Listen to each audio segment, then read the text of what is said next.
This That is is good. Good look. I've been seeing some of the stuff you got going on, girl. I'm excited. I'm excited for you. We love to see it. who knew this little book podcast would go into the direction it's going. All right, you keep saying little, and it's gonna stay little. Okay, I hear you. I received that. Take it back. I take it back. My podcast, Okay. I didn't see it going in the direction it's going. Yes, ma'am. We gonna claim it. Yes, It's only up from here. for real. It is. It is. So we're gonna get into these questions. This is more like a Black History edition. Um, Okay, I'm ready. and so I'm gonna get into your intro, and then we're gonna get into the questions. All right. All right. All right. Welcome back to Black Girl Book Talk. I'm your host Storm. Today we have a guest who is not just an author, she is an architect of Black publishing legacy, a builder of literary infrastructures, and living proof that our stories are not trends, they are foundations. From teen mom to CEO by 20, Tamika Jamison, also known as Tamika Newhouse for y'all who know her as that, turned survival into strategy, storytelling into empire. Author of 17 novels, winner of 7 African American Literary Awards, nearly 300 books published under her leadership, hundreds of careers launched. 9 months after her first novel dropped in 2009, she secured a major publishing contract without an agent, and then flipped the script by building her own publishing ecosystem through Delphine Publications, and later expanding into media through Delphine Legacy Media. She helped fuel the explosion in demand for Black fiction in the 2010s. She helped build one of the most influential literary organizations in modern Black publishing, AAMBC, honoring legends and building bridges for new voices. She's been called the Shonda Rhimes of Black publishing. She produced film. She's She's shaping TV and media. She's building platforms where Black stories are centered, not filtered. And through all of it, motherhood, mental health advocacy, mentoring, creating, she's still pushing culture forward. Tamika Jamison is legacy work in real time. Welcome. Ooh, clock it. I like that bio. I sent you that. No, Oh, girl, you gotta send me that bio. That bio was fire. I like that. you know I like the right. You know I like the right. So, Yeah, that was a yes, yes, you do. The article that you wrote on Black Writers Weekend, like that was one of the best articles or just explanations of the experience that I aim to create behind that festival. Like you did that. I thank appreciate you. that. That was beautiful. Real. It was You're written very welcome. beautifully. Y'all gonna get another one this year. I'll be there this year, so y'all gonna get another one. Yes. All right. So, question: who Yeah. is Tamika Jamison beyond titles, and what do you stand on when it comes to protecting Black culture, Black business, and Black womanhood? Ooh, Tamika Jamison. Honestly, I am just a dreamer. It's like everything that I see in my head, I like for it to actually come true. So I figure out the steps to make those things happen. I'm also a lover of people. I actually strategically do a lot of my work is benefits other people. It's not really just focus on me for the most part. Most of my daily work is the benefit of other people. Mm, So I feel that if you go and Google my name, Tamika, it means child of the people. mm, I'm literally someone that advocates for us. I'm the one that tries to gather us. I'm figuring out lanes and pathways for us. And honestly, that's who I made up to be. That I believe that's who God designed me to be. And when yeah, it comes to motherhood and womanhood, I just figured out this thing, y'all. I will be 40 this year. And y'all gonna be like I was a teen mom too, so I didn't have an opportunity to really grow fully and just get to know myself with and be able to focus on myself. I had to grow up with my children, so my yeah, children receive the best and the worst of me. And yeah, with that, I really kind of learned a lot about myself, a lot about sacrifice, a lot mm, about putting yourself last, a lot about mm, trying to find a good balance, and mm, a lot about loving people and doing things out of either love or obligation. I learned a lot. yeah, And so I think ultimately motherhood and womanhood is literally like you take it day by day for me, like for me. Figure mm, out the things that you like, that you want to explore and figure out a way to find a good balance between the things that you have to do and the things that you want to do. I'm still figuring this thing out, y'all. I think I And just aren't mastered we all? it. Yeah. So you built power structures instead of waiting to be invited into them. When did you realize ownership was the real revolution? Oh, so what's interesting is I didn't do this with intention. I Mhm. published my first book because I had a story I wanted to get out there, and I was not about to wait for people to say it's a good book. So I Mhm. did it myself. Um, I was not waiting for somebody to put me on tour, put me into the room. So I built a room, and then I made people want to come to this room. So it's Mhm. almost like if I wanted, I'm going to create an opportunity for myself. I'm going to do a really damn good job at it as well Mhm. to where people pay attention to what I'm doing and then see what doors I can walk into after that. Honestly, it's literally just not about waiting for somebody to say yes. It's creating your own yes. And when I figured out it was power in that, it had to be when it started paying all my bills. I ain't had to work. I haven't worked a job since I was 23, y'all. So I'm like, you know what? I'm on to something. I think I'm gonna keep it going. I like that. As a Black woman CEO in publishing and media, what parts of the industry did you have to unlearn in order to build something that actually serves us? Ooh. Dang, that's a good question. So I love us, Mhm. but I have been dragged and attempted to be beat up physically, mentally, emotionally, and spiritually by my own people. Mm. It is almost like people love to share the good news. They love to share the success. Mhm. But you know what's trending right now? Glorilla's sister. You got people that's entitled to your success after you done sweated, you done bled, you done lost sleep, you Mhm. sacrificed financially, emotionally, your time, all of that. And I've been on the receiving end, mainly career wise, with people and some artists who felt like they were owed something from me, even though I'm the one Mhm. that's putting in the work, even though I'm the one not just putting in the work physically, but financially. Mm. And if it don't make sense to them, then I must be the bad guy. Oh, you did something wrong. And so Yeah. I had to take a lot of that on the chin and be like, okay, it's something that I'm doing wrong. Because Mm. I think often too, we'll get caught up in the things what people did to us. You did Mhm. this to me. I can't believe this happened. Like life and circumstances may go on, but what am I doing what am I doing to bring this energy? How am I Mm. responding to this? Like, because I can control some of this. So I Mm. had to start evaluating how I did business because, again, I didn't go into this to do business. I went into this because I figured out a way to make our dreams come true, not just my dreams, but Mhm. our dreams come true. And I had to figure out, like, wait, this is also business as well.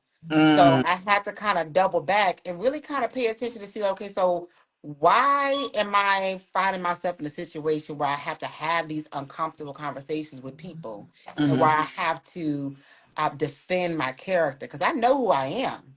So Mhm. that's what I had to really take a double look at the way I went about business and get better.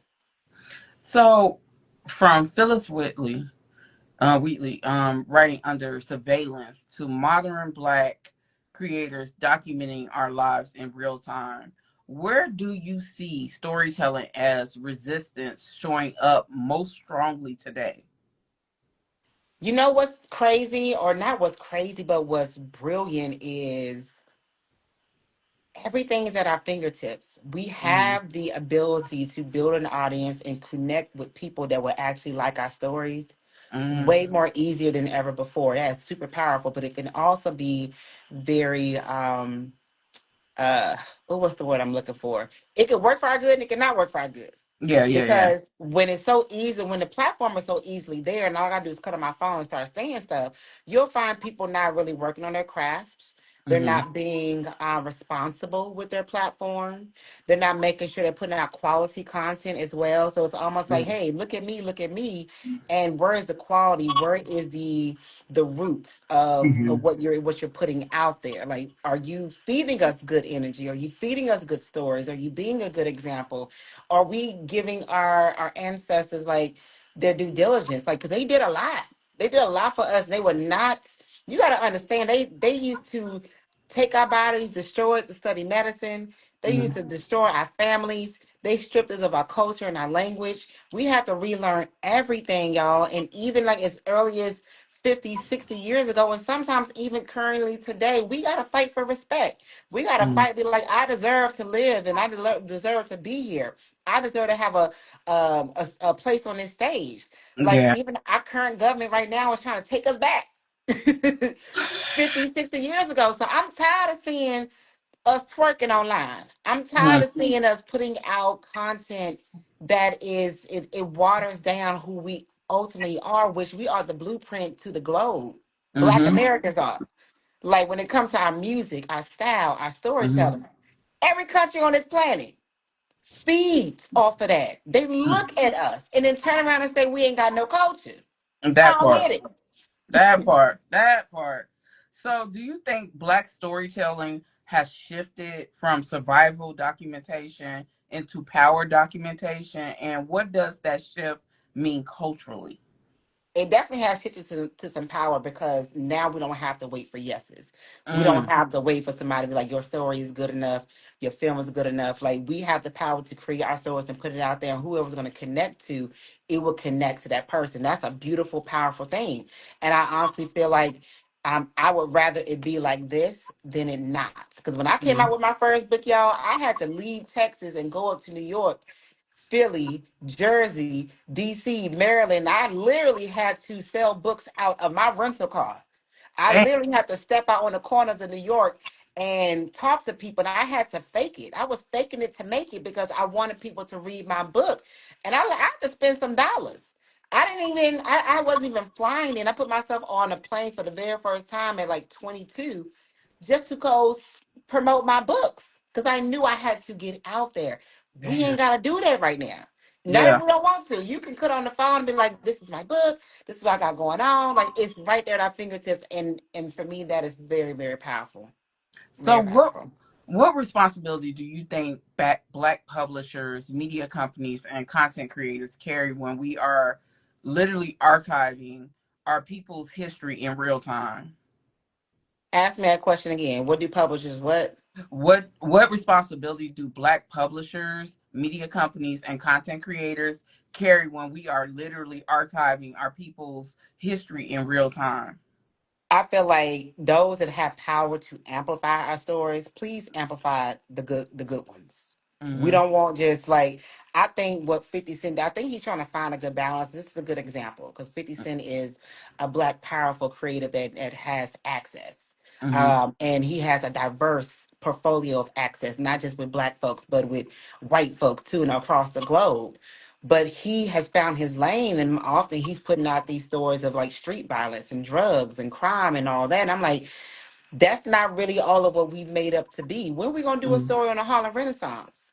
Because black folks was thriving then because they wouldn't let black folks money into the bank. So Mm-hmm. when white folks were struggling, we was thriving. We was cool. What we gonna talk about that? Where's the series on Marvin Garvey who said, you know what, we Mm-hmm. need our own identity. I'm gonna create a flag that represents us because we need to understand the pride and the power that we have. They may have taken us from our land, but look, we can create a new story here. Like where them stories at? And I feel Mm-hmm. like more people that have the power to amplify us, stop making love and hip hop, stop making baddies. Thank God Blast Wild Wise is ending. Like, stop making so much content like that and give us something that really shows that we have invented so much because the Mm-hmm. majority of the inventions today is from a black mind. Exactly. Our music, our books, our stories, all of that, we have influenced the globe. We could do more than just shoot them up, bang, bang, bang, and twerk. So I really Yeah. want those that have access to amplify our stories to find more stories, quality stories to share. Okay. So podcasts, live streams, newsletters, and digital media have become modern freedom papers. How do you Ooh, see I how do like you that. how do you see independent black media shaping truth-telling stories today? Girl, you said a word. It is like our modern day freedom papers. And for people that Mhm. don't know what freedom papers is, y'all got to go back and do the research. Because Mhm. literally, when we had our own outlets and our own media brands and newspapers to get news out about what was going on with us. We Mm-hmm. all I remember don't quote me, but they even had like a map or a publication to let you know about sundown towns. The Don't go Green Book. here. Don't go there. Yeah, exactly. So it's like now we have so much outlets to be able to push out content that Mm-hmm. really serves us. And it's very, very important now because I started traveling the globe. Like this, even this right here is from a Nigerian artist that I got in a village. And I'm Mm-hmm. getting to see how people live across the world. And America really does censor what we see. I be telling folks we North Korea. We think that North Koreans are shut out from the world. They don't get to see media and their president really controls them. Hello. Yeah. America is literally doing the same thing because there's a lot of information that they do not allow us to see. So I honestly feel like we have to now get that history Mm. and that news and what's actually real out there and utilize our platforms, especially when we travel out of the country. I think it's very important to do that. I don't know if I So asked the question. you did. You did. What do traditional media spaces still misunderstand about Black audiences and Black storytelling ecosystems? That we control the dollar, Facts. that we are the most powerful demographic in this country and they don't Yeah. respect us. Yeah. So they strategically put out information and certain type of they make sure that on our algorithms we see certain things. They can control how we think, control how we move. Mm-hmm. For instance, I bet y'all don't know where Black Friday came from. It wasn't pretty. It Black was Black not. Friday was literally, look, I got some new Negroes to sell. Mm-hmm. And we be so disconnected from like the truth, and they will revamp our history to make it beneficial for them. Mm. So I feel like they don't understand honestly, and I love my people, but yes, we do have a group of us that can be ignorant. As But hell. it's not because they just ignorant. They lack stability. Our Mm-hmm. neighborhoods still lack resources. We still don't have proper grocery stores. They'll still let Asians go in there and sell to us and not give us, bank loans to start our business. We have been strategically, economically oppressed since the beginning of time. Yes, we Mm-hmm. know this, we understand, but because we know this things don't mean that we have to continue to feed into it. So unfortunately, we still do have those neighborhoods and those areas of people that choose to violate each other, that choose to not want to be educated, that choose to not want to take care of their children. But Mm-hmm. on the flip side, we got the complete opposite. And I feel like we need to continue to make more of the goodness, the beauty of us, so we can get back to when we didn't walk outside and we wasn't wrinkled. We didn't walk outside and our men didn't have no button up shirts and little hats and little like we was together when we walked outside. Like that's just an Mm-hmm. example of how when we left the house, we was a good representation of ourselves. And I honestly feel that in the future we will get back to that being a Yeah. great representation of ourselves across the board. I just think that I need our people to stop whitewashing our shit because Yeah. they fall in line. Like the women's movement would not have happened if it wasn't for a Black woman. Because she was the one who gave the speech. She was the one leading the charge. It was the fucking Divine Nine that was in those marches, but they Yep. get erased. You have so the Harlem Renaissance era, James Baldwin, Zora Neale Hurston. Those people really pushed literature because beforehand all they had was Shakespeare and Edgar Allan Poe. Though I love them both, but Right. they did not have the representation. Even when Shakespeare did Macbeth, and that was a Black Right. man, it still didn't have the representation. So I feel like if we stop being woefully ignorant, we'll see the truth. Because here in Yep. Chicago, I know people who ain't went to the west side of Chicago. They've been downtown, but they haven't been to the west side or the suburbs. But they stay in their neighborhoods, and that's Yeah, all they they don't know. travel. They don't explore. And y'all, the world is big and beautiful. And it's more to and I feel that American media strategically tries to keep us our senses elevated. They try to keep Mm-hmm. us stressed. They try to keep us constantly combative. And when I travel, most of the world ain't even that. Most of the world is not Facts. racist. Most of Yeah. the world just trying to live, have fun, take care of their family. Because racism over in Europe is different from the racism over here. It is. It's different. So, people don't know that. You black, yes, but they look at you like you're American. Hmm. That's what they don't like. The American point It's the of view. American part. This is true. I mean, we got to think about America. First of all, Trump got to be the worst leader, but we've had a lot of bad leaders. We've had a lot of presidents that were complete bullies, Yeah. and we feed their system. And I try to, as much as I possibly can, I explain to people that America is a business camouflaged as a country. We Mm-hmm. we Mm-hmm. literally, they're the citizens of this business fund their bank so they can pay for this, pay for that, be bullies, build Mm-hmm. their army, bail out this country. So now you owe us. Like, and they tax us upon everything and on everything and on everything. And we're constantly in this cycle of trying to survive because our system is really not built for us to really thrive. They need us to be worker bees. And Yeah. that's just the case with our country. It doesn't have to, the way that we can really counteract that, y'all, is not through conversation, through community, which is one of the big things I do with Black Rights Weekend. And Mm-hmm. we have to really start building together.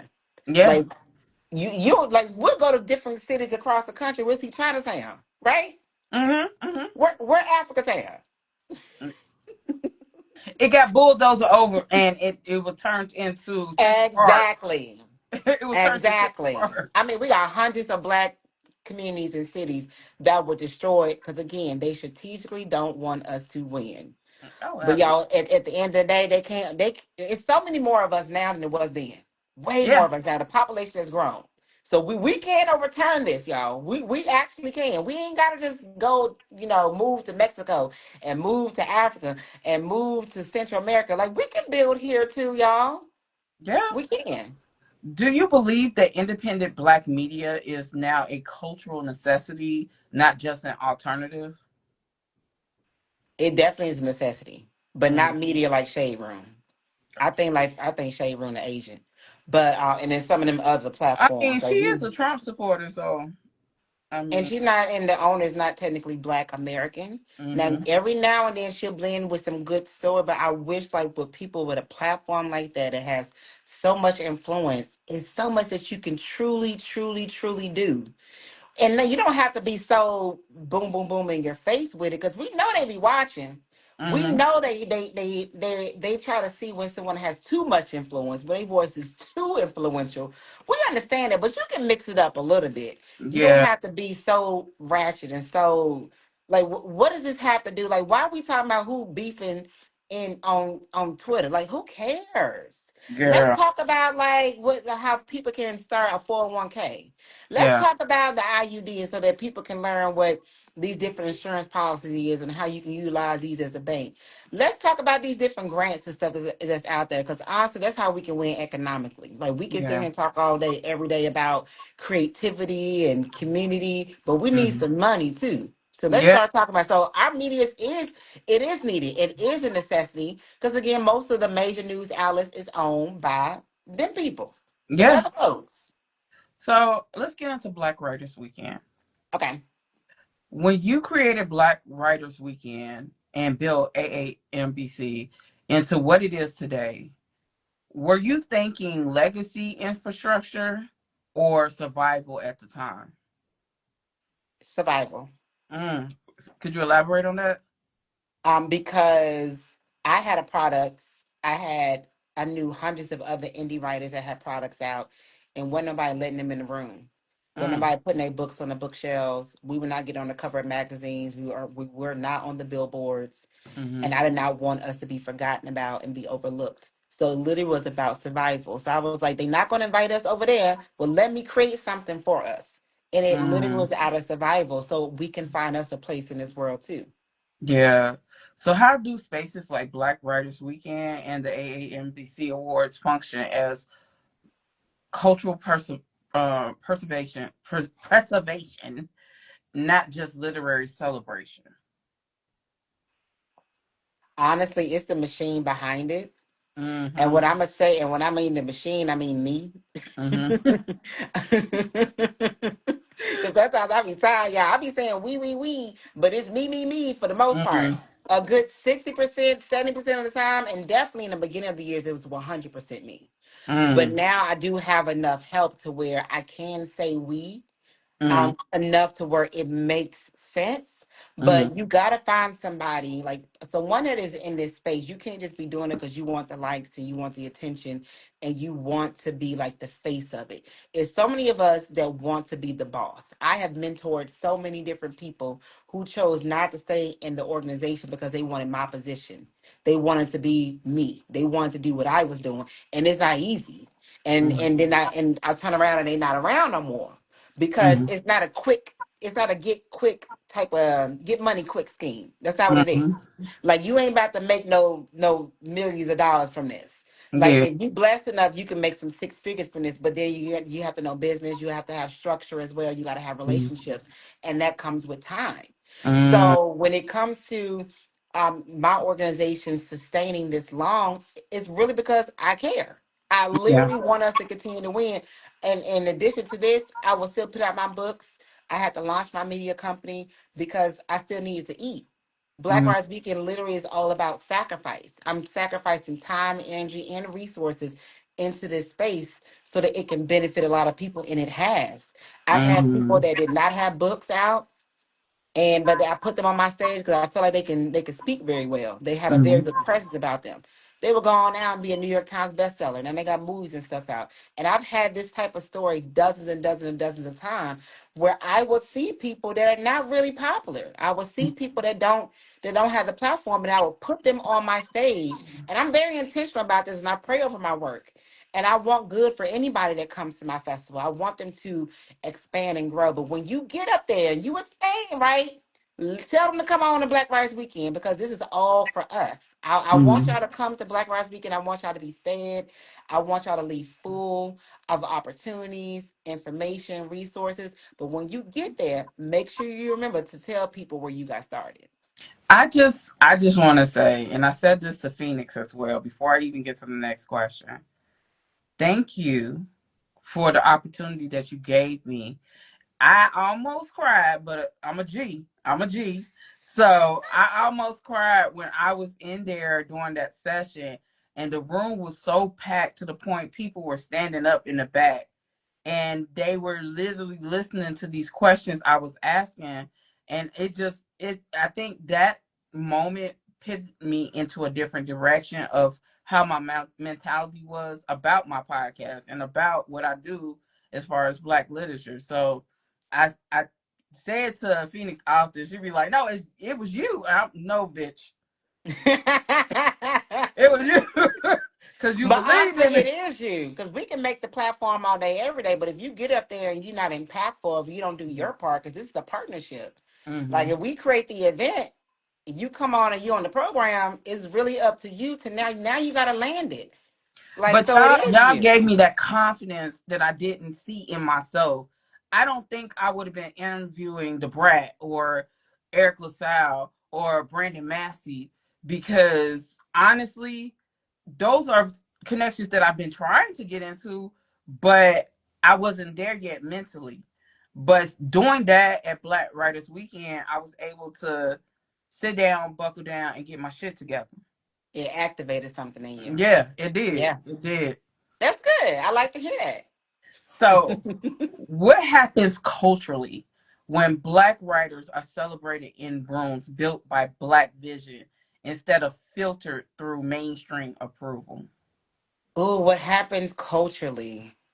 One, we appreciate it and Mm, understood it for sure. Because I feel like my partner is Nigerian, and I mean mm, telling him often that Black Americans we have to like telepathy. Like we don't mm, have to talk verbally to each other to feel each other to know what we saying. Like I mhm, can see you from across the room, and we can have a whole conversation with our eyes.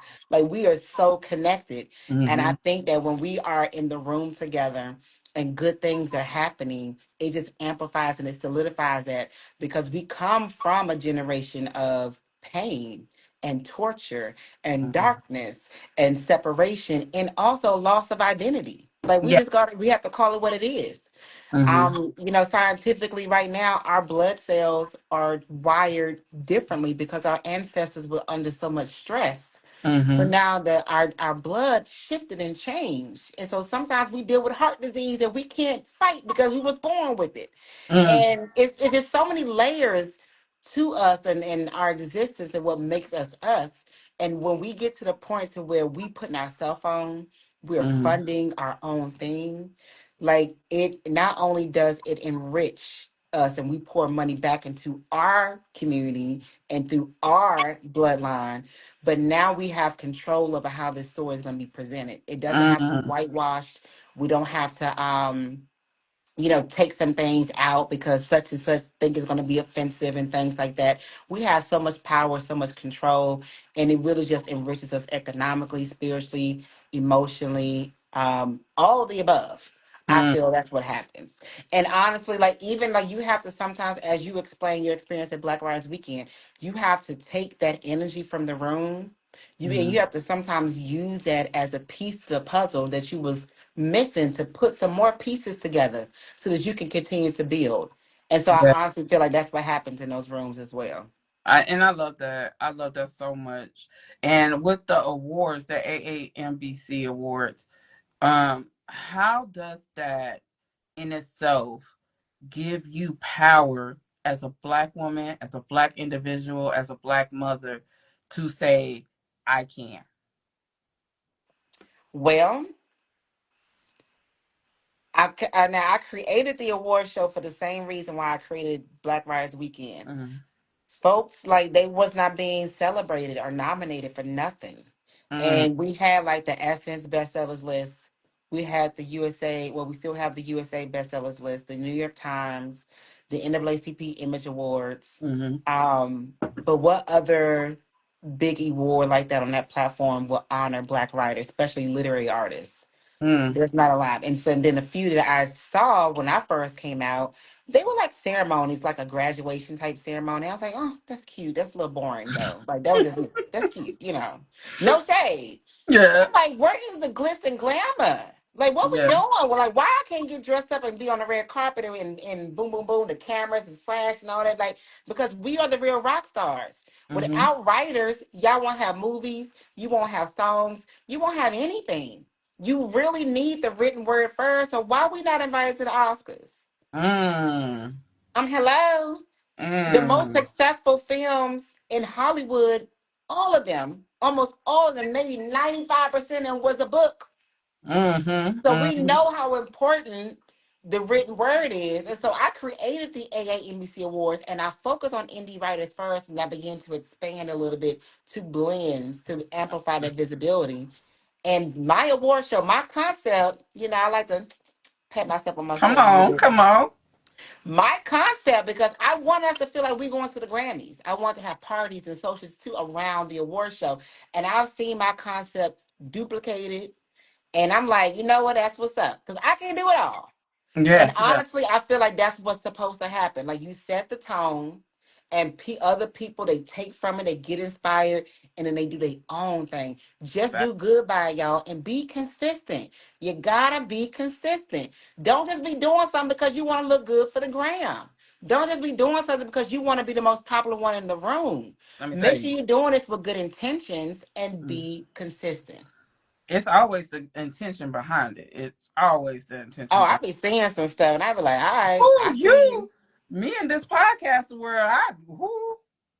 And everybody ain't mama got a podcast. Everybody ain't mama think their opinion is valuable, and I get it. You supposed to love yourself. You're supposed to, but everybody True. don't need no mate. I feel like people lose the plot. They see the negativity and the gossip being what flows and make you popular. And I'm not knocking nobody. If that's what you want to do, that's what you want to do. But there's this thing when someone has substance in what they do as podcasting, to me, it goes further. It may not reach the popularity that, those other people are doing, but it will reach the people it needs to reach. You know what I'm saying? I honestly, when it comes to black writers, I don't care if you write interracial, multicultural, urban fiction, street lit, paranormal, whatever. It's just something about the words from a black person Mm-hmm. that hits you, even when they don't even realize they're writing a subplot on top of the plot, it hits you some way. Yep. And it's just something about it. And I'm not knocking white authors because I read them too. But Yeah, it's but you some, know, there's a space for everything. You know, we ain't talking about them right now. We talking about us. but I'm saying it's something about the word from a black author that really just makes you feel seen, Mm-hmm. heard. It Mm-hmm. it makes you as a let's just take black women. It makes us find a soft space in a place that makes us hard dating. Very much so. Very much so. It's like that feeling when I'm a PK kid. So I always, when it comes to gospel, like let's listen like the LaShawn Pace Rose or the Clark sisters. Mm.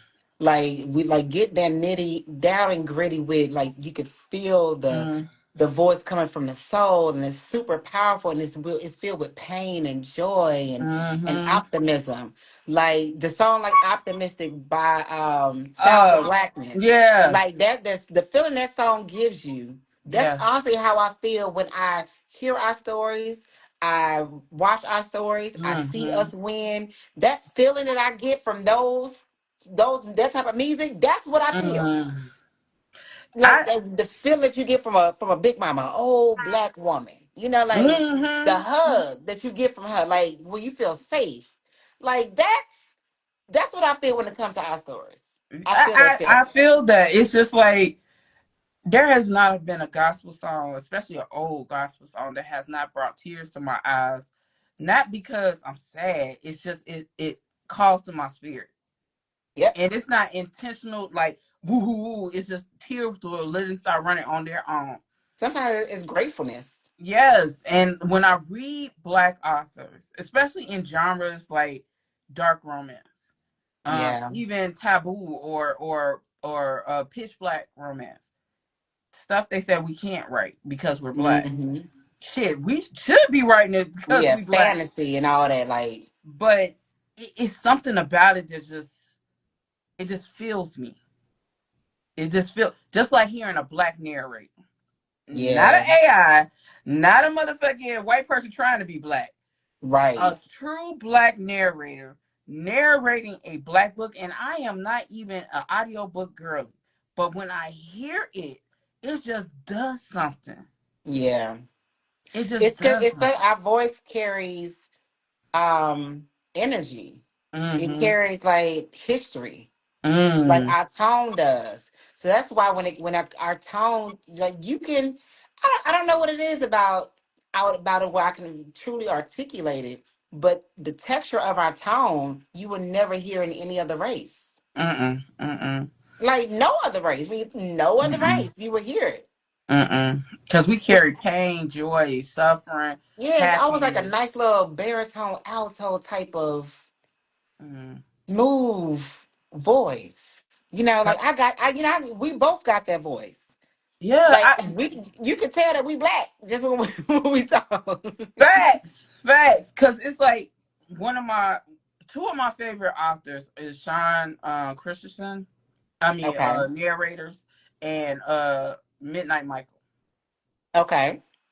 Midnight Michael has this deep ass voice that it just the voice you hear around the way. You know what I'm saying? Hmm. You know, you know who it is. And Sean Michelson has this talent. I mean, not Mike Christensen has this talent where he can go from I'm from Philly to I am a Scottish bro that is black, and it just does something. That type of talent cannot be, you know, Manufactured. right. It just That's can't. natural talent. Yeah. I It's love in them. that.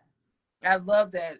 So, what is something the publishing, the film, the media struck industries still refuse to give black creators equally? And why do you think that fight keeps repeating itself? Money. Mm, They refuse to give us the same amount of money as our white counterparts, our Asian counterparts. mm, Like, And they refuse to do that because if you start giving black folks economic power, they be like, hold on, wait a minute. They invented all this stuff. They're super talented. They're stylish. Mm, They cook well. mm, Like they're look how they age. Something is like, how is it that they 60 and looking 30? Like mm, what's in their DNA that makes them so strong, so fast? Like they're great at almost everything. We can't give them the same amount of money. They're gonna control the world. Elon just did a tweet like this maybe like a month or two ago. He was like, look, we gotta keep this thing white. Because if we don't keep it white, we're gonna be the oppressed ones. They know it. They know like they literally have to figure out a way to keep us economically oppressed mm-hmm, so that they can have the upper hand. Because mm. we have the upper hand in everything else. Facts. That's why they steal it. Um, Yep. if you could rebuild the literary film industries from scratch, what Okay. equitable access actually look like? What would that look like for you? Oh, if I could go back from scratch, I would be Netflix. Mm. I Why? I would be because I remember when them DVDs Mm-hmm. because they Mm-hmm. were focused on convenience, right? That was the Mm-hmm. first thing. Like, cause it was one thing that we looked forward to going to Blockbuster and roaming the aisles and picking out the tapes and stuff that we wanted. Um, but it also was something that you had to get up and do. I feel like Mm-hmm. Netflix really focused on that first approach to being like conveniencing us, Yeah. bringing something to our front door. Like the shit Mm-hmm. was brilliant. When Netflix built that blueprint and they had that thought process, now you got dozens of companies that do the same. Uber does it, Amazon does it. Like even now our grocery store be like, oh, you ain't gotta come in the shop. Put what you want on the little app and we have somebody bring it to you. Like it's like it's if I could go back, I would be Netflix and I would figure out a way to make our stories easily accessible to every black person and white, well, not even just black people. Because money is Mm-hmm. money. That's the color we want, green. Yeah, yeah, yeah, yeah. So I would I, make it super accessible to everybody. That's who I I would think be. that's what Tubi is doing right now. Oh yeah. To That's let anybody and mama upload. I think that's what they're doing. So, what gatekeeping mechanisms still exist that people don't talk about publicly? How they got that connection, like a real connection.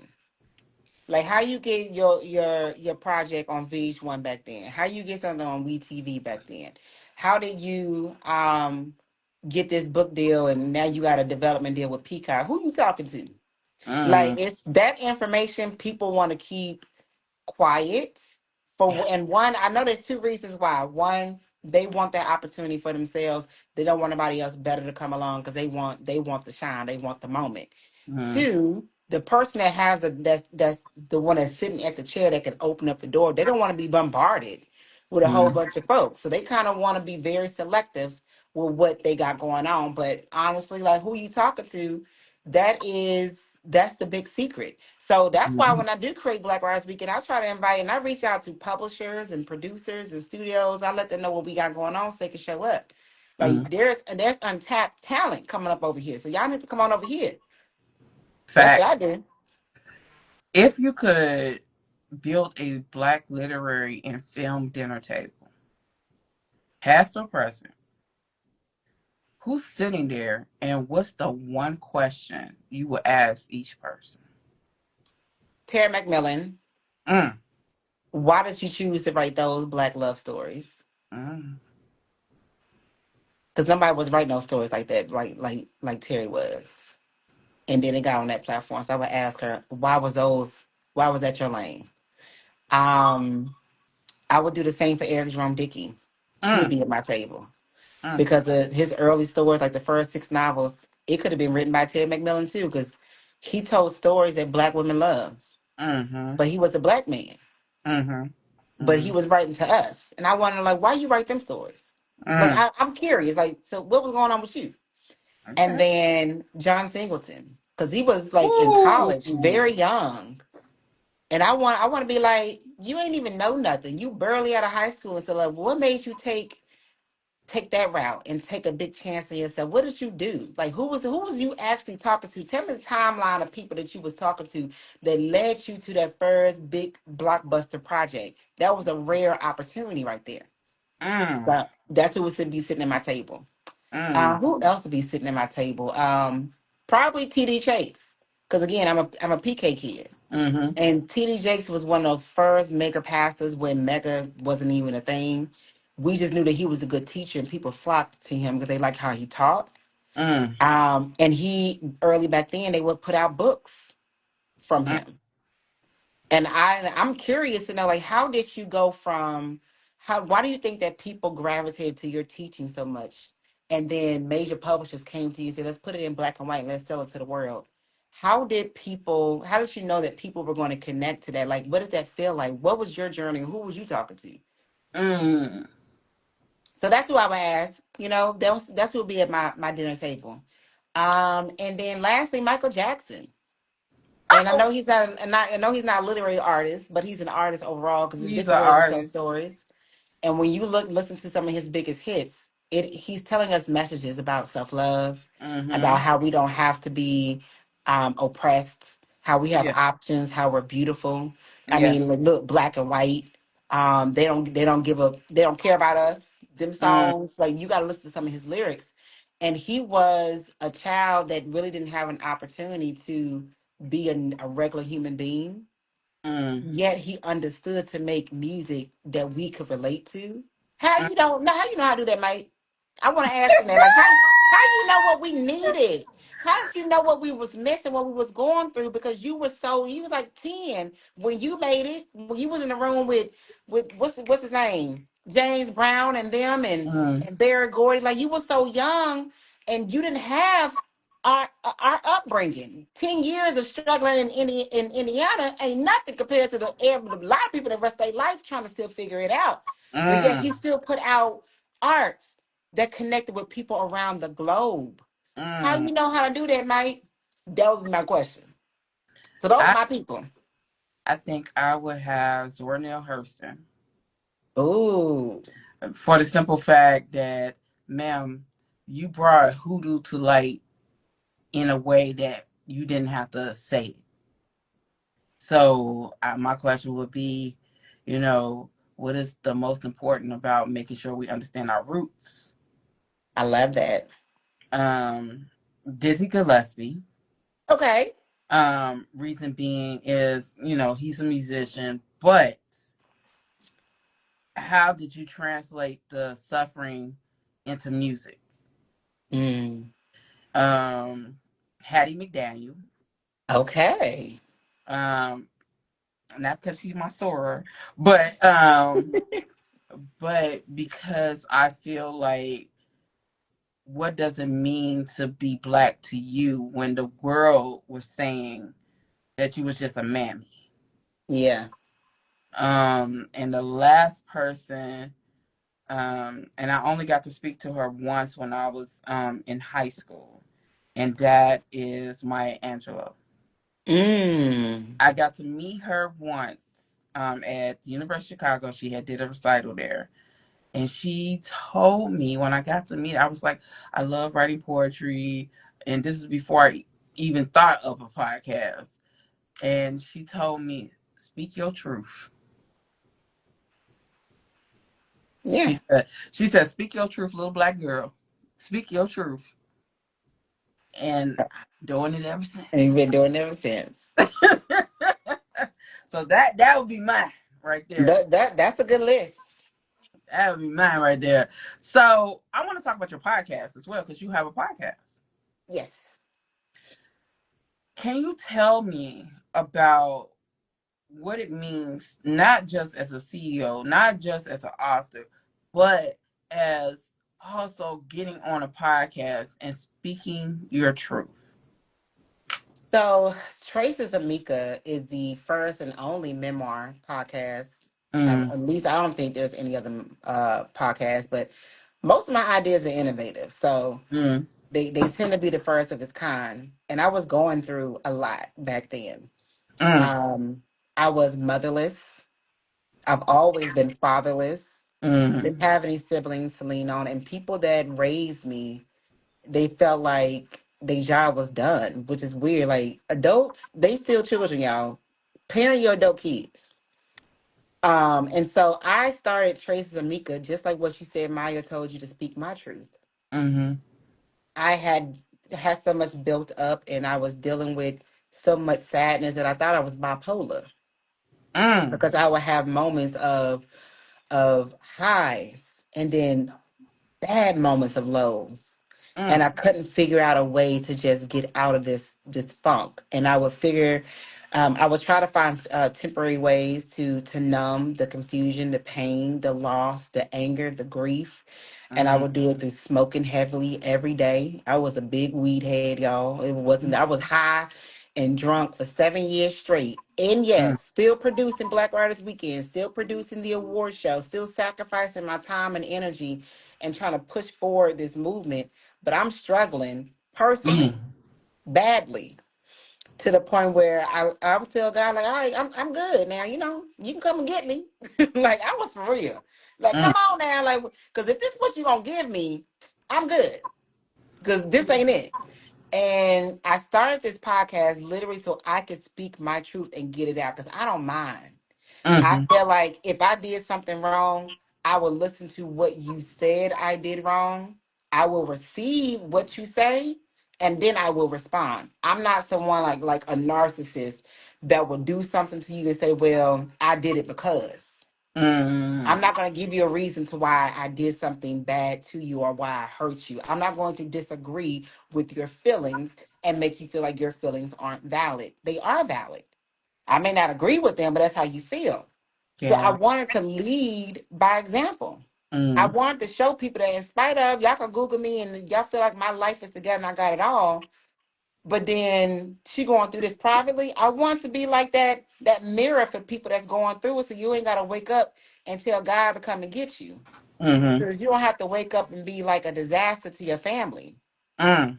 So I literally wanted to heal out loud. And that's literally what I did. I created conversations around subjects and things I was going through.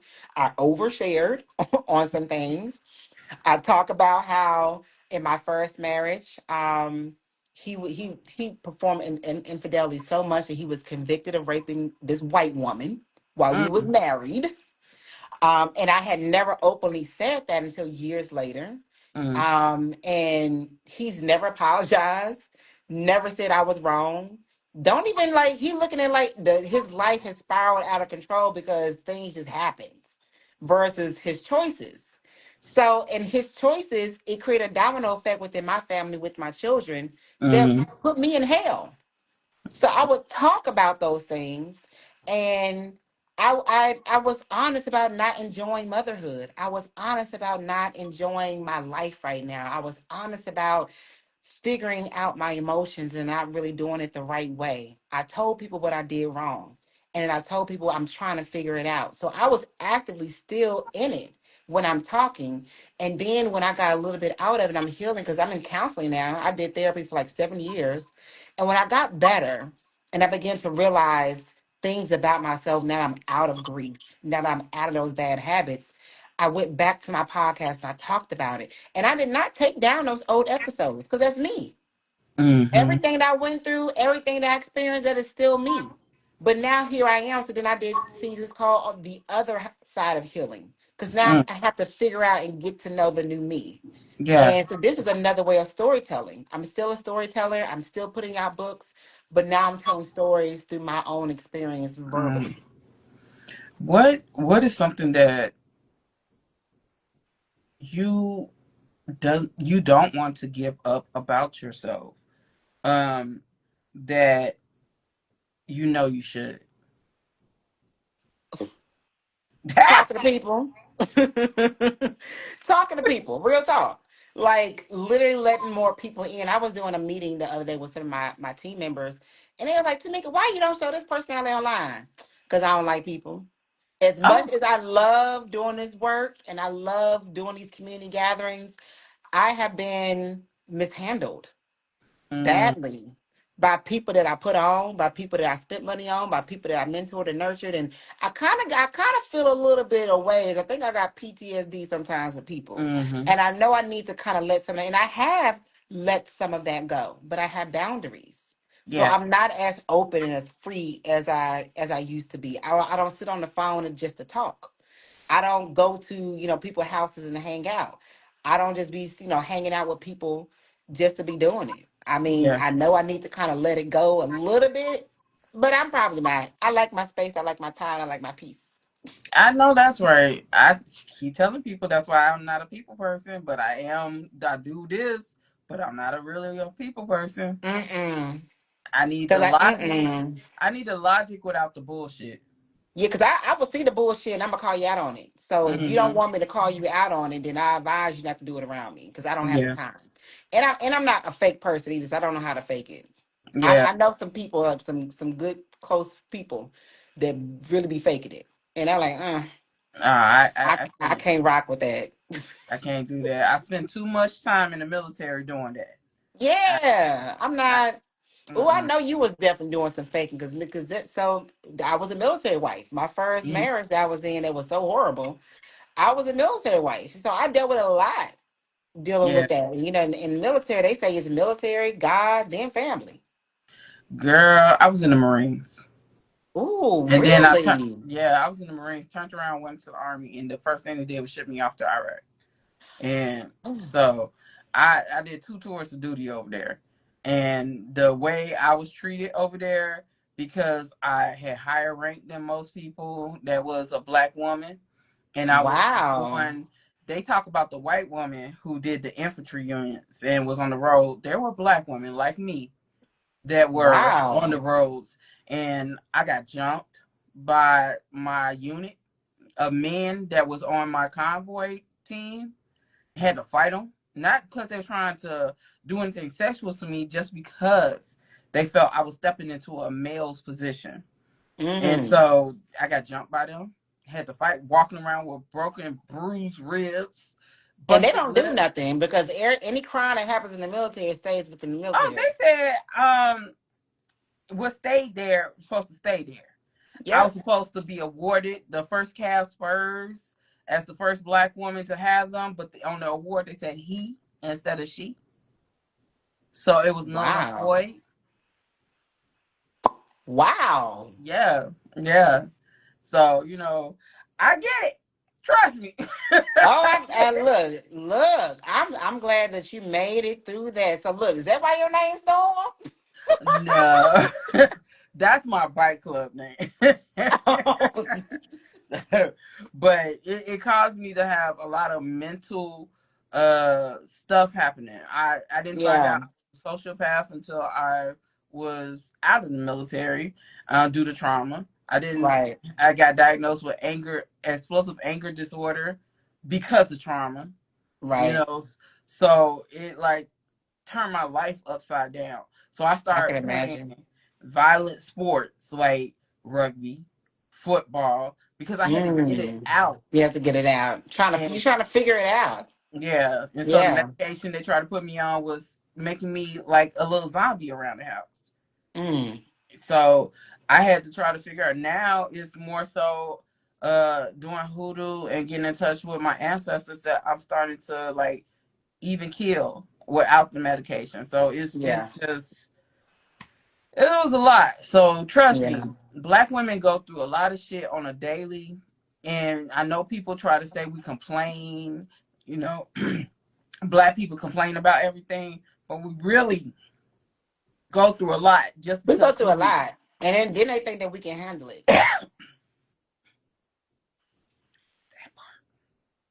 It's quite frustrating. So I get it. If anyone is currently in it, I get it. The best way to live through it is to recognize that you got these emotions and things going on and find healthy patterns and outlets. And one I feel like talking about it yeah. is the first step. You got to talk about it because the denial, the ignoring it, nothing will begin to heal, and you won't It find just the gets tools worse. to help you. So you have to first admit it, and Hmm. you can't say.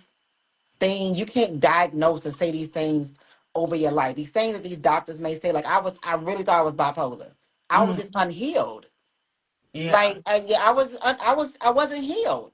And live once you and your counseling and healing and figuring out and therapy, that is not an overnight thing. Sometimes it is a lifestyle. Even Mm, right now, I'm tapping to a new therapist right now because I'm 40. I'm going into a new, well, not 40, but I'm about to be 40. And I'm going into a new phase and mm-hmm. era of my life. And I want guidance. I want to talk about it. Like it's almost like when you go to the doctor for your physical checkups to make sure that your blood work and your organs and your heart and all that's good. You got to check in on your mental. Yeah. And you have to continue to tap in and check in on your mental. I wound up having to find a therapist that can handle me because the white therapists, they were scared of me Mm. because, and what people don't understand, I emotionally sometimes can't be emotional. Sometimes I am not empathetic. I'm not, and that Yeah. just comes with from this disorder. I thought something was wrong with me, but as far as I couldn't be empathetic sometimes, and I'll just be so blunt that it's hurtful. And I ain't think Yeah. nothing wrong. I ain't think nothing wrong with it. You know what I'm saying? So I had to find a therapist that can meet me on my level. And it took a Yeah. black woman. Her name is Dr. Battle. I love her. She Dr. Battle. Dr. Battle. And she's a black woman and she meets me on my level and she don't take my shit. She called bullshit when it's bullshit and Yep. she cusses, she like it's not how do you feel? No, she go in on my ass. Yeah. Let's talk about it. Like not those surface generic Yeah. responses. And it's funny your doctor's name is Dr. Battle. My counselor was Miss Tickles.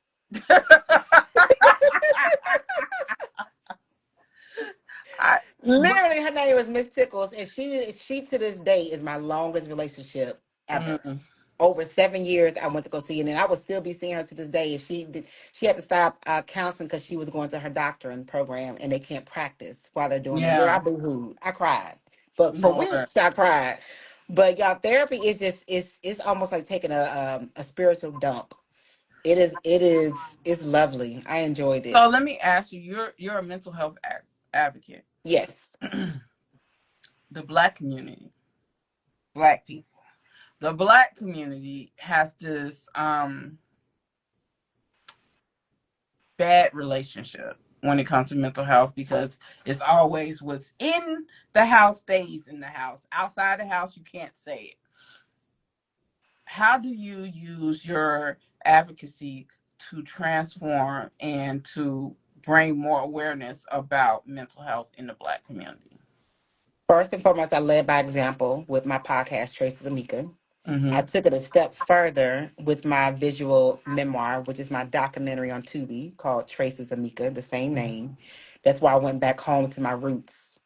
I think that Mm, sometimes we get caught up in our feelings and our emotions and what's going on now. This person did this and do that, and then we forget to tap into our origin. How did I get here?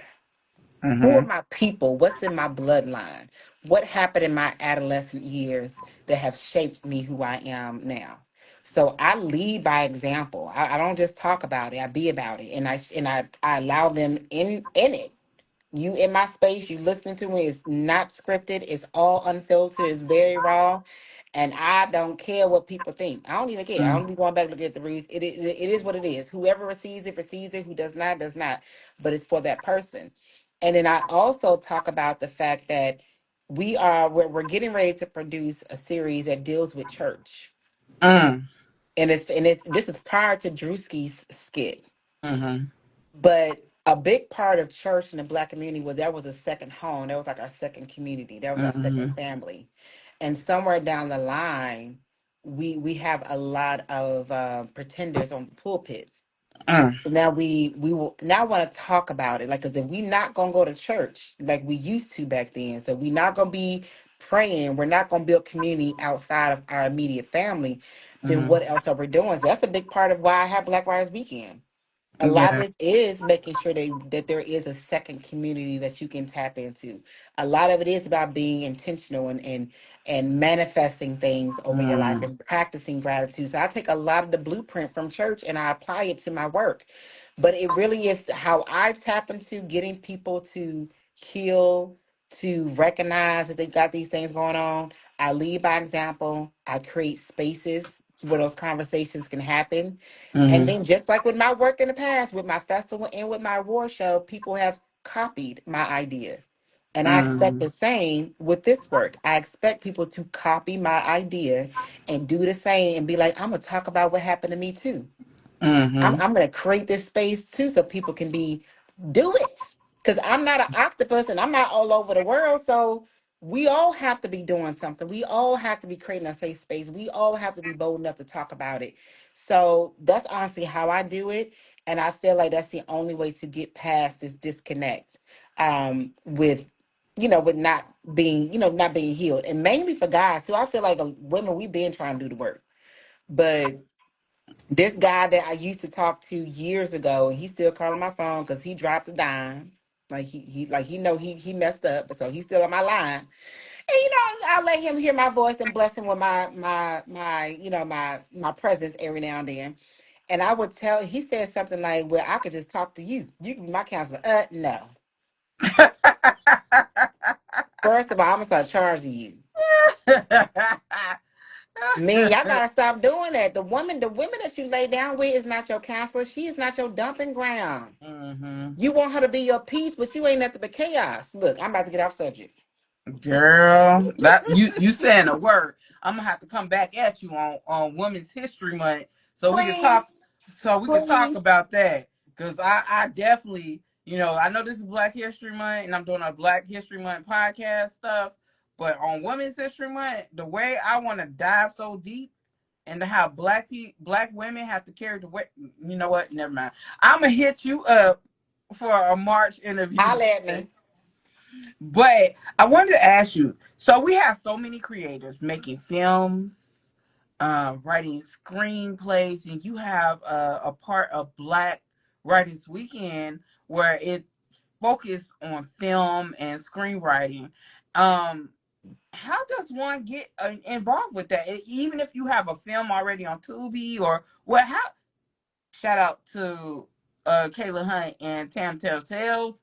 No strings attached on Tubi. But Okay. uh, how do you get? How does one get into that with you in the Black Writers Weekend? Well, one, submit your project. Go to Film Freeway and Mm-hmm. search Black Writers Weekend and submit your project. You can also find a way to submit just by going to Black Writers Weekend. So submit your project first and foremost. Please don't email. Please don't DM. Like, please go through the proper channels because that just shows respect and it also shows that you're serious about it, right? And then read. The information is on the website, y'all. Like, it's there. Just read. So that's the first thing. And then secondly, show up. I Mm, don't show up because you only show up when your project is on the main stage, or show up because now you get some attention. Show up to show up, because often there are people in the room that you can connect with and build relationships with. But y'all got to get into just showing up, y'all, just to be showing up, showing support, especially if you want these type of spaces to still exist. Don't mm, just show up when it's just beneficial to you. Don't just show up because you just are a speaker. And then when you done speaking this year, we don't hear from you no more. I mm, don't like that. I use this mm, metaphor all the time. This is a potluck. What's the potluck, y'all? Everybody bringing something to the table. mm, Everybody gets to eat. And if there's an overflow of food, everybody gets to leave with a to-go plate, right? That's a great potluck. Black Rights Weekend is the same. Everybody coming with some information, some resources, good vibes. We all leaving with something. mm, Like, you're not just coming in here to see what can you get. You're not just coming because, oh, you on the main stage. I need y'all to show up, show support, and pour into spaces like mine and dozens of other spaces so that we can still exist. We don't want this to be hard. We want this to be fruitful. mm. So what about bookstores? How do they get involved? Black How do bookstores. bookstores get involved is, man. Look, because y'all want these authors, these books to come to y'all store. Look, we know you do the crowd. You want these books on your bookshelves. Now, when these books come in, that's money. And y'all want to make money, right? So support the festival by sharing the festival on your platform. Hey, y'all show up, yada, yada, yada. Have somebody from your bookstore come to the festival to connect, talk to readers, network, pass out flyers. I don't mind. As long as you ain't walking around with a book bag, you trying to sell some books and stuff, and you know, trying to hustle the crowd, because I will walk up to you personally and tell you to exit stage left. I've Oh, done it plenty of times before. I don't play. I'm still Mika from Fort Worth, Texas, just to remind oh, y'all. So oh. just make sure, come and be respectful. But as a bookstore, y'all come out, send a representative, talk to our writers, introduce yourself to me or anybody from our team. Let us aware of what you got going on. Even if you're a curator and you got events and things going on, let us know what you got going on. Literally, like y'all show up, come to the potluck, Mm. come and eat with us, come and fellowship with us, and let us know what y'all got going on so that we can also support y'all as well too. Now, how does creatives who are book influencers, film critics, and stuff like that, how do they help be a part of this?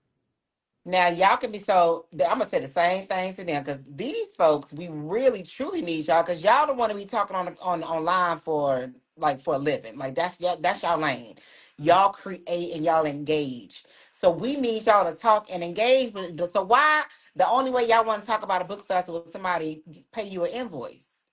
Why is the only way that you got to talk about a book event or a book if somebody give you something in exchange for it? When it comes to these events, and there's a lot of them that exist, just talk about them because we need them. Like and through that love, y'all, I don't think y'all understand the power of the universe. When you put good out there, good returns almost Mm-hmm. tenfold. So y'all just talk. It don't hurt y'all to talk about it. It's like, and I want y'all to really think about, like, if you had this mentality, I ain't gonna mention them because they gonna get some followers from my view. That's a problem. That's a problem. An event will get some followers, or an event they will learn about it from you. That's a problem. If that's how your mentality is, and if that's how you feel, I need you to check yourself. That's a very, very bad energy to have. You should want everybody to win. I'm a plug my book a book rec group that I feel fits so well with Black Writers Weekend. Um, their name is Specs and Rex. It's Tasha, Coco, and Chevelle, Is and that Coco that's in the comments? yeah, Hey y'all. yeah. They do such a wonderful job with book recommendations from Black authors. They are Two of them are located in Georgia. Um, but I just feel like I don't know if you have a actual book club review club coming, but that Specs and Book Recs do, and they have like the morning collective and the nighttime collective. They do such Okay. a great job on TikTok and introducing so many new indie authors. So I'm gonna put that bug in your ear. You look, y'all holler at me. Get in my DM. Let's talk. So I would think those three, they have a magnificent chemistry and they really talk their shit. They really talk their shit. And I think that would be great because Black Writers Weekend, y'all, is literally phenomenal. It felt like Aw. it is. And I'm not saying that because I went. I'm saying that because what I saw, even when I wasn't doing what I was doing, I was walking around and I was paying attention and I was listening and I was like, I was taking notes. I was like, Mm-hmm. and it just felt like home. It felt like Black community coming together. It was not. I asked this white person to come see me. The white person came to me, Right. and it was so many people that you had there that it was just motivating. It was just a spirit of creativity in the same, just in one place. When Yeah. Black people come together and they're all creatives, it's something about that. You know Yeah. what I'm saying? And that what I wrote was so true to how I felt. So I if you're a creative, I need you to reach out to them immediately. If you are creative, you a TikToker, you are Instagrammer, if you're a curator, holla at me, y'all, because we like together those type of creatives. We're the one that amplify. Like Hmm. we're the microphone for writers. We're the microphone for filmmakers. Like we literally are the ones that talk about it and get them visibly seen. And honestly, that's what Black Writers Weekend is about. The more, the merrier. We want this space to be so rich with resources, so rich with Hmm. opportunities and people. And I hear all the time about how some of these other spaces it stopped being that. For example, like Yeah. A3C was a super Yeah. popular music conference, and now they don't do it no more. Like it became like this look at me type of thing. They were only booking famous people on the stage that was not giving out information. And Yeah. I'm hearing I like other big events that brings out hundreds, I mean upon hundreds of people, and it's a party weekend and like it's like Freaknik weekend, and that I'm hearing these things. I'm like, well, what resources are y'all getting? And they're like, people are finding they're disconnected. And they go there and they spend this money, and they're not leaving with nothing. I Yeah. don't want Black Rights Weekend to ever be that. As long as I'm I left involved, with a lot. it I ain't gonna left be with that I ever. left I left with a lot. A lot, a lot, a lot. I I can't speak for everybody, but I just say for myself, I found myself. I found my courage. I found my motivation. I found what my purpose was as far as being a black creative. And it wasn't numbers, it wasn't likes. You know, I know Nicole, y'all know Nicole be on my ass about looking at my analytics. It wasn't about that. It was just about what I felt and Yeah, just being surrounded. The way Phoenix just wrapped her arms around me and mentored my ass like, oh, you gonna take this shit and you gonna do this shit. You gonna get this shit together, girl. yep. And it was just being able to have confidence in myself. It's nothing like when a black woman tell you you got it. You got it. You can do it. You know what I'm saying? It ain't nothing like that. And the one thing I do want to say, I want you to have health people there. Black, Like men, like physical health and mental health. not just mental but physical health, because there is a creative online, black men, and it's not a lot of black men who don't want to come for like thousands of millions of dollars, but there is a black man. His name is Keith. He's also a book influencer, and Okay. he has his own gym in Georgia. Okay. And I think he will make a fantastic, because our health is important. Black people health is different from white people. I don't care what nobody say. Mm-hmm. It is. I was telling you, like it's in our blood. It's literally from our bloodline is so much stress. It's almost like how you like we can look at how white people are, Mhm. and we can see how how they made up. Like, and Mhm. it's just kind of naturally in them. Mhm. It's the same, and it's emotionally because their ancestors. You got to remember, their ancestors was beating us, raping us, eating us, enslaving us. Mm. That's in their blood. Mm. What you think in our blood? We were Mm. oppressed. We were terrorized. We were stressed out. We was missing Mm. our family. We were sad. Like what y'all think is in our blood? So, Yeah. and a lot of that has changed our DNA. Scientifically, it's been proven. This is Yes. why a lot of Yes. black women we do have it's called something like, but it's like an iron buildup around the heart that you're Mhm. born with. Mhm. It has nothing to do with what you ate. It's in your blood. And so this Yeah. is why sometimes black when we even though we can look 30 and we 60, we can still die from heart disease. And we Man, gotta and talk we ain't about it. even did nothing. And a lot of times they be like, "Oh, it's obesity." It's not. It's It's not. it's stress. It's the having to work. I said this in the book that I wrote. I said women carry the world on their shoulders, but black women carry galaxies. Oh Lord, not the galaxy. Ooh, you done made We me don't cry. carry the world. We carry galaxies. This is true. So, Galaxies and the children that we birthed. man, man. Girl. Mm. So Keith, if you're in here, reach out to her because I think Please, that would Keith. Hey, holla at me. be Or connect me if phenomenal. you're not in here. Oh, there you go. True Fitness by Keith. Oh, okay, he's here.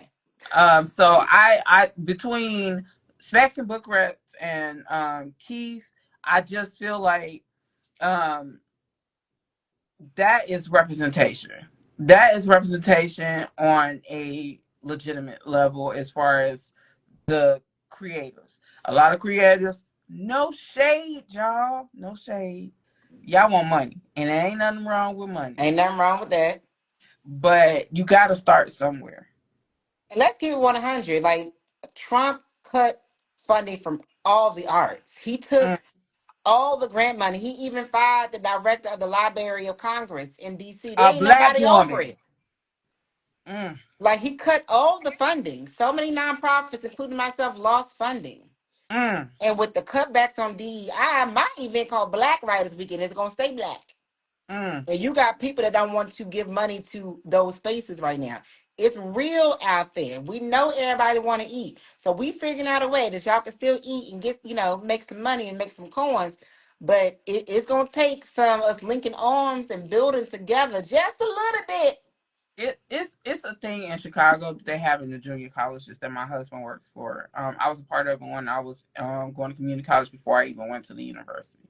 It's called OMD, 1 million degrees. They literally start you out. You're not getting paid. They just start you out with the resources. They give you mentors that are in the world that you want to be in, the jobs you see Yeah. yourself having, and they connect you. And from And there, that's more it's up valuable to than any invoice being paid right, now. and it's up to you to use those connections to get where you want to go. And I Yep. feel like Black Writers Weekend is that bridge between knowing who you are and make a break, Yeah. honestly, because you can meet some amazing. I met some amazing motherfucking people that I still get But emails. Storm, you gotta understand too. Like, if we, because I say this too, if we invite all these people to come out to Black Writers Weekend and we put you in the room, it's up Mm-hmm. to you to execute in that room. I had somebody comment on Black Writers Weekend page just not even a week ago, called it Black Writers Weekend a scam. What? That's what I said. How? I said I took y'all money. How? How I did that? And so I was like, is it a scam or did you not sell your books? Because I need y'all to understand the difference between somebody that scam you, which is robbing you, and then you not making no money or you not making no People don't take connections. accountability for their own actions. I, Like, we have the boozy book tour, right? And so we get that a lot. If they don't sell books, it's our fault. But at the same time, if you sitting on your ass and you not engaging with people, because it was one author, I can't remember her name. She wrote a BDSM book. She had oh a yeah, whole she had the immersive whole outfit experience. on and stuff. And she stopped me because I first, well, she stopped me because she had the dress on, but but she had the audiobook. She had she really sat there and talked to you about it. You know what I'm Yep, saying? she if worked you're the just room. if you just sitting there, people gonna look at it and walk past. Yep. It is your response as adults, as Black adults. We cannot sit here and blame other people for our own actions. Black Writers Weekend is what we asked for. We got it. Why are you complaining about it? Yeah. And But on I'm my gonna keep. page. And I'm like, I I'm a, should have posted it. Like, so we took your money?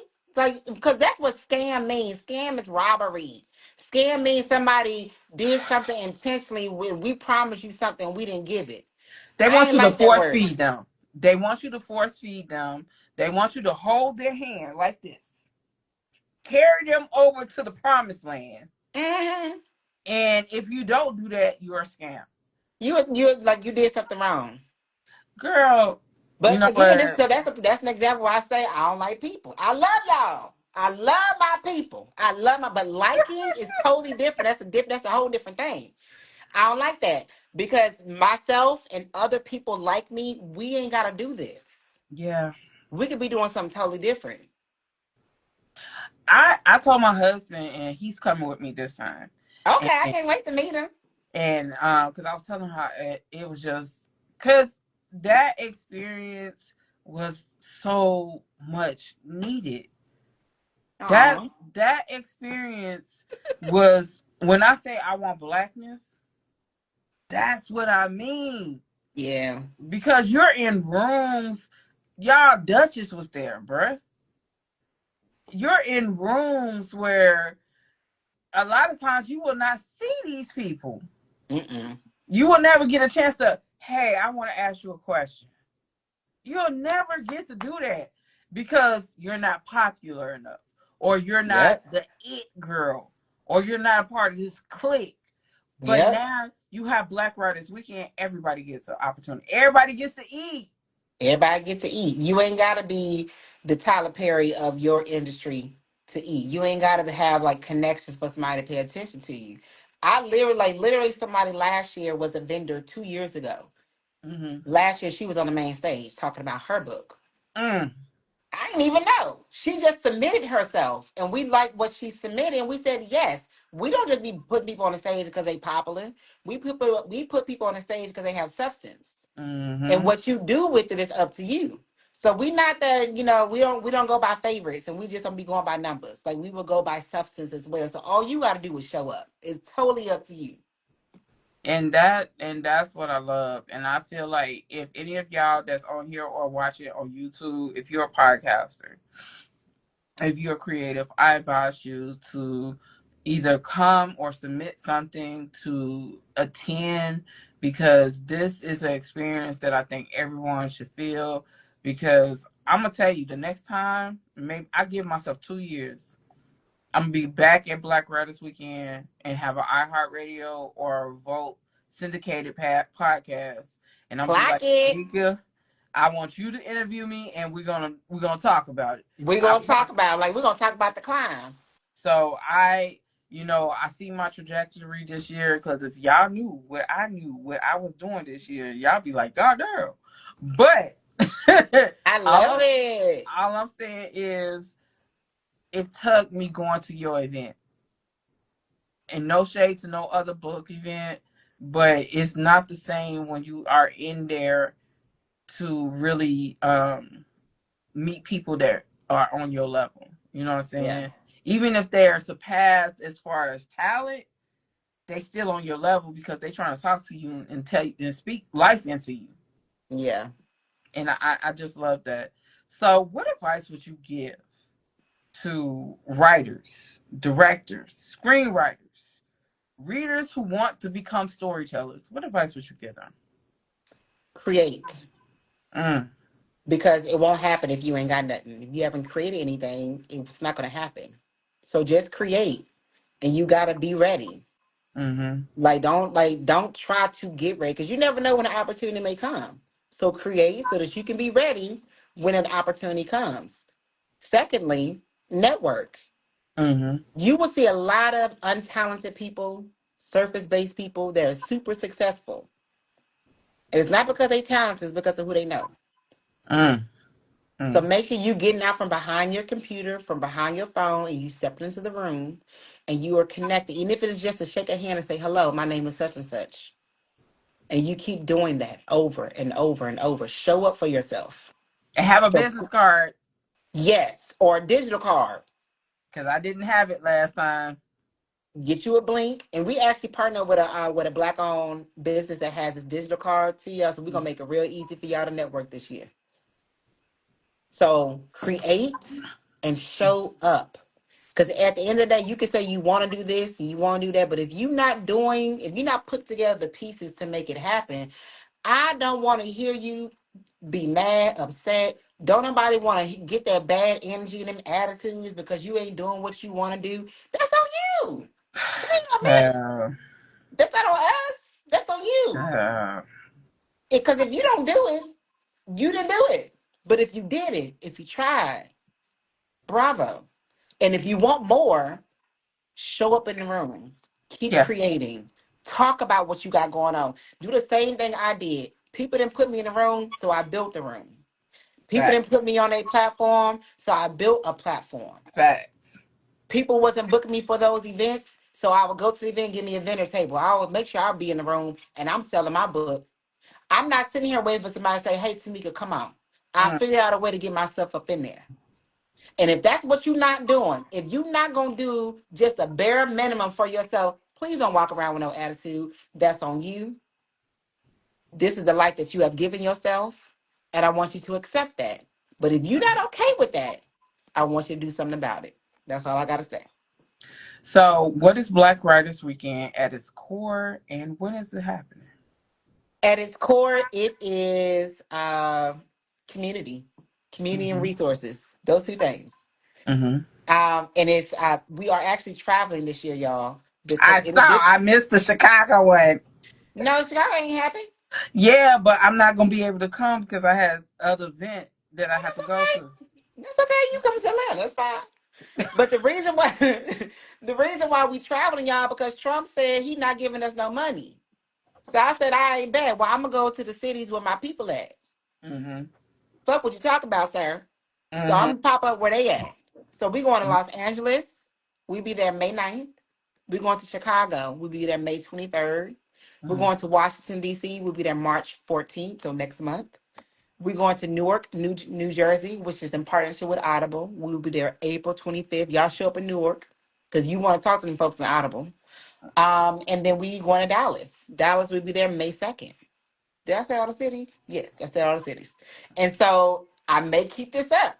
While that orange man over there trying to make it hard for us, I'm gonna do a little extra work to make it easy for us to gather. Mm-hmm. So maybe next year we'll be in different cities. People want me to Uh-uh. come to See, Detroit. 2027, you gotta come back to Chicago. I cannot miss it this time. Nope. Well, hold Nope. on, but people want me to come to Detroit, and I ain't never been to Detroit. Girl, I ain't People want going me to back. come to Kansas City and Charlotte. Like, we gotta, tap into some different markets. So No. I mean, y'all get on the road and drive up to Detroit. Girl, my husband would hop, skip, and a jump to go to Detroit. Jesus Christ. Okay, I ain't been to Detroit a long time since I was dealing with this one dude. That's a whole other story. But I like Detroit. The point is, I like Detroit. um, for how can writers and creatives get involved with Black Writers Weekend, and what is the AAMBC Awards, and what does that look like for 2026? Ooh, why you put me on blast about the award show? It will be Hey. delayed this year. So I am delaying the awards this year because we taking Black Rights Weekend on the road. Mm-hmm. And I still want to bring the award show back physically because right now it's virtually. I But it won will. last year, y'all. Yes, yes. And so and we need to get some more money for that because it's not just a ceremony. It's a production, y'all. It's a very expensive production. Mm, So it literally looks like the Grammys. It's glitz and glamours. It's live performances. It's the red carpet. We invite the stars out there as well. It take a lot. It's like 5 times more work than the actual Black Lives Weekend. mm, So it will be delayed, but it will return. In the meantime, Black Lives Weekend will be on the road, mm-hmm. and I will let y'all just follow along. Y'all will see when the award show will come back. Okay, okay, okay. So how can authors and creatives reach out to you? Oh yeah, you said how can I be involved? Yeah. Show up one. Y'all show up. I ain't gonna keep saying don't just show up when you on the stage. Show up just to show up, because that's how this really grows. We need to show up in numbers and droves. You can also be a vendor. You can set up and sell your books. We also have so many networking events and so many mixes throughout the weekend. We're doing an open mic as well. Thursday night, Friday night, one of the nights. And then Black Lives Weekend, we're gonna have like 3 full days of programming. We've never done it like that before. We've added more programming this year for the one in Atlanta. It's a lot more bigger this year. Mm, So yeah, so show up, y'all. Like it's a lot to do. And y'all can reach out to us about everything is Black Writers Weekend. So blackwritersweekend.com, info at Black Writers Weekend. My email is imtnewhouse@gmail. You can go to my Instagram. You can DM me. I do respond. I do respond to DMs when it's a question where that can't be answered on the website. Please mm. don't come in my DM and be like, okay, so where do I go? Ma'am. Because my response gonna be it's on the website. I'm not reading for y'all. Y'all don't do that, y'all. I'm busy. I got a lot of stuff I'm doing. I'm not doing that. Like, I love y'all, but I can't talk y'all through it. Please go to the website. Everything is there. I promise you. Please don't do that. Lord.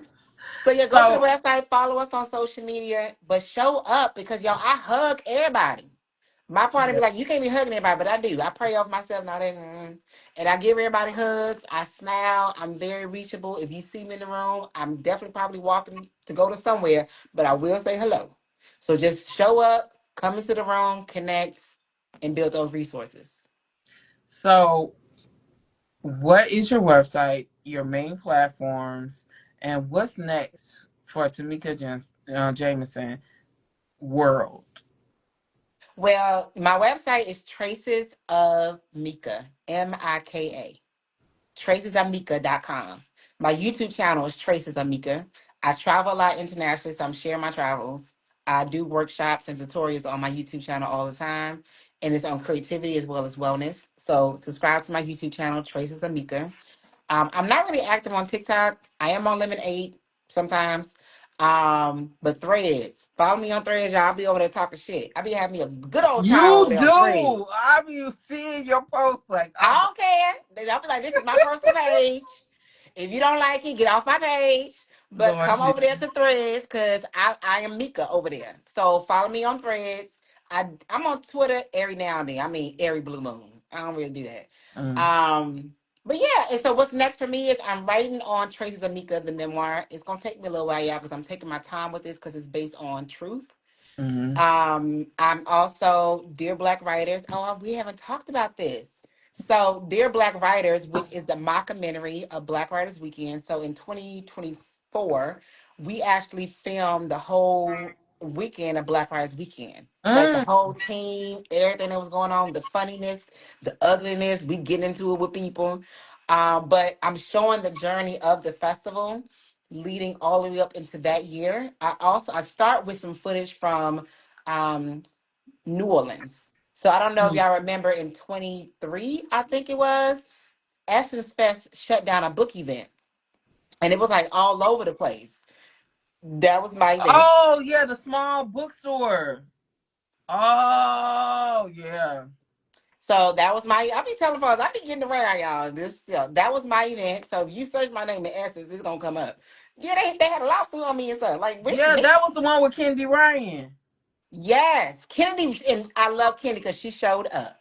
Kennedy was like, I like most people did not show up, but Kennedy still showed up to the next location because I was not doing anything against the rules.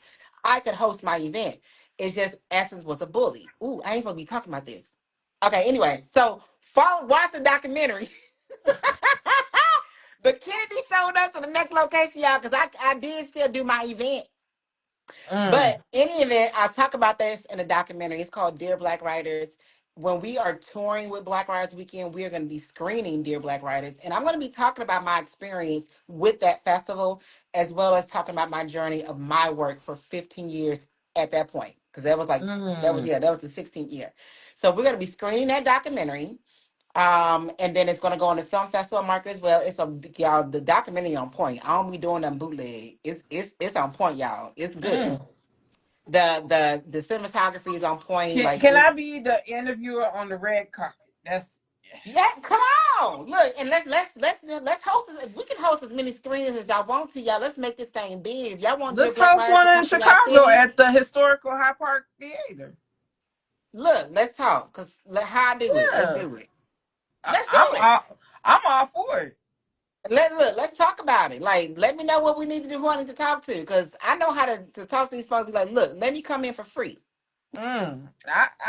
I You don't know like paying what? no invoices. I'm sorry, y'all. I We're can't do we're it. we're going to talk. When does the film come out? It's not gonna come out publicly until I'm ready to push that button. All next year is only private screening, so you have We're to just gonna get in the talk when room. I'm in Atlanta. We're gonna talk. We're gonna Okay, go to dinner. Me and you are just gonna okay. talk. Yeah, And now I like to eat. I'm about to go eat right now as soon as we hang up. me too. I ain't even finna front on you. Me too. Um, but so besides that, where can people find out about the Black Writers Weekend? When is the Black Writers Weekend? How can they register if they're an author and want to sell their books? and if they're talent or if they have film anything, because I'm going to contact Caitlin Hunt and Tam Tell Okay. Tales because they have a book, a movie on Tubi that I think should be screened. Okay. All right. So blackwritersweekend.com. You click on there, click Film Fest. Also, you can see Dear Black Writers trailer on there as well when you go to blackwritersweekend.com. It's going to be July 31st through August 2nd in Atlanta. So the very first weekend in August. And it will be primarily in downtown Atlanta. So we Mhm. do have hotel rooms still available right now. So you should go and book your room. We do still have some vendor tables as well, but they first come, first serve basis. We I ain't put holding my no name table. in there. I put my name. Okay, I got you. I got you. Y'all want to take a little hot at me? We ain't reserving that. We ain't, if you want this table, just come and get it. Because once they gone, y'all, I just can't. We can't be squeezing somebody in. Like that's when people start You complaining hear there's that, too many Keith? authors. Your fitness stuff. Get your table. Come on. So yeah, so it's July 31st through August 2nd. And again, if you are in Los Angeles on the West Coast, we'll be out there May 9th. If you are in Chicago, May 23rd. If you are in Dallas, May 2nd. If you are Mhm. in Newark or New York area, April 25th. In DC, we will be there next month, March Mhm. 14th. And every city looks different. The only city that has the massive program is Atlanta. All the other cities are like 1 day programs, or we're having parties and socials. We're screening Mhm. Dear Black Writers. So it's a different type of feel. You won't get the same thing. So you can actually come to every city if you want to. It's Mm. totally up to you. Mm. But yeah, it's gonna be this gonna be a bomb. I don't even know if they still use that word, but it's gonna be the bomb biggity. Oh, I don't think they use that, but we Well, gonna I'm taking flow with what that. whatever. We gonna flow with I'm that. showing my age, y'all. Girl, I'm older than you. Oh, Yeah, I okay. Well, look it's okay. young, but I'm older than you. I'm That's so 47. dope. Bomb biggity. So you remember? Yeah, but I'm gonna go ahead and do your outro. Make two announcements, and then we gonna get out of here. So you go. All You right, go y'all. I after me. appreciate y'all for having me. So Tamika, thank you. Thank you. Not just for coming onto this platform, but for the work you've done to make sure Black stories never have to beg for space again. From Zora Neale Hurston to freaking James Baldwin, writing in code to Black indie authors publishing without permission, to podcasts, live streams, newsletters, and digital storytelling becoming modern cultural archives. This is legacy work, and you are a part of that lineage of builders. Thank you for proving that Black storytelling is not a phase, not a genre, not a market trend. It is a documentation. It is a preservation. You know what I mean. And Yeah. it's a resistance. It's a future making. And I just want to say, those who listen on YouTube and on here, we are honored for you being one of the builders who make sure our stories never disappear. And as y'all know, I am Black Girl Book Talk. I'm Black Girl Tired Book Talk. My name is Storm. And as I always say, stay loud, stay loved, and stay black on motherfucking purpose. Y'all already know what it is. Stay black, y'all. So announcements is